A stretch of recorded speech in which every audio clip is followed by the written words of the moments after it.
ಮಕ್ಕಳು ಭಿಕಾರಿಯಾಗಿರ್ತಾರೆ, ಮನೇಲೇನೋ ತಪ್ಪು ಮಾಡಿ ಹೊರಗಡೆ ಹೋಗಿರ್ತಾರೆ. ಏನಪ್ಪ ಈ ಥರ ಅಲಿತಾ ಇದೆಯಾ, ಊಟಕ್ಕೂ ಕಾಸಿಲ್ಲದೆ, ಒಳ್ಳೆ ಬಟ್ಟೆ ಹಾಕೊಂಡಿಲ್ಲ, ಯಾರ ಮಗಪ್ಪ ನೀನು ಅಂತ ಅಂದರೆ ಅವರಪ್ಪ ಮರ್ಯಾದಸ್ಥೆ ಆಗಿರ್ತಾನೆ, ಒಳ್ಳೆ ಐಶ್ವರ್ಯವಂತನಾಗಿರ್ತಾನೆ.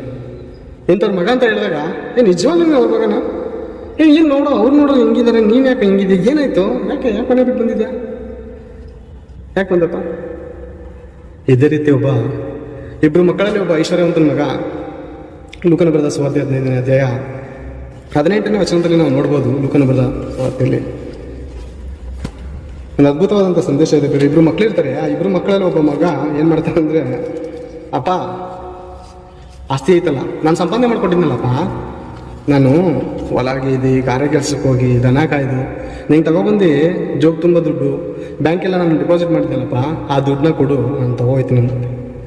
ಅಲ್ಲ ಹೆಂಗಾದ್ರೂ ಕೇಳೋಕೆ ಮನ್ಸು